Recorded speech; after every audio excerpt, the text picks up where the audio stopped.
Hello, আমি nutritionist Shreya Chowdhury. আজকের topic হলো যে কোন খাবারে দুধের থেকেও 10 গুণ বেশি ক্যালসিয়াম রয়েছে। একটা পুরুষ বা মহিলার ক্ষেত্রে 40 বছর বয়স পেরোলেই বোন ডেনসিটি কমতে থাকে, অর্থাৎ হাড়ের ক্ষয়ক্ষতি শুরু হয়।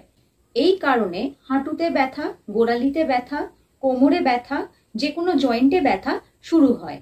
এর কারণ হলো শরীরে ক্যালসিয়াম এবং ভিটামিন ডি এর ডেফিসিয়েন্সি হয়েছে। তাই আপনাকে সময় থাকতেই ক্যালসিয়াম সমৃদ্ধ খাবার খেতে হবে। এক্ষেত্রে তিল বীজ অর্থাৎ সেসেমি সিডসে দুধের থেকেও 10 গুণ বেশি ক্যালসিয়াম রয়েছে। 100 ml দুধে যা ক্যালসিয়াম রয়েছে তার থেকেও 10 গুণ বেশি ক্যালসিয়াম রয়েছে 100 গ্রাম তিলে।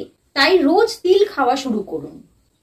তিলটা একটা ড্রাই প্যানে রোস্ট করে নেবেন, তারপর সেটা আপনি স্যালাড, দই কিংবা স্মুদিতে ছড়িয়ে খেতে পারেন। কিংবা একটা প্যানে তিল বীজ নিয়ে সেটাকে একটুখানি সেকে নেবেন, তারপর সেটাকে মিক্সার গ্রাইন্ডারে পাউডার বানিয়ে স্টোর করতে পারেন। 1 চামচ তিলের পাউডার 1 গ্লাস জলের মধ্যে গুলে আপনি ওটা রোজ খেতে পারেন। কিংবা 1 গ্লাস দুধে 1 চামচ তিলের পাউডার আপনি গুলে খেতে পারেন রোজ। আপনি যদি দুধে তিলের পাউডার মিশিয়ে খান তাহলে ইন দ্যাট কেস আপনি কিন্তু তিল এবং দুধ দুটোর থেকে কিন্তু ক্যালসিয়াম পাচ্ছেন। এইটা রোজ সকালে কিংবা রাতে ঘুমোতে যাওয়ার আগে খেতে হবে। তিলে প্রচুর পরিমাণে calcium, iron, magnesium, omega 3 fatty acids এবং অন্যান্য ভিটামিনস, মিনারেলস এবং অ্যান্টিঅক্সিডেন্টস রয়েছে।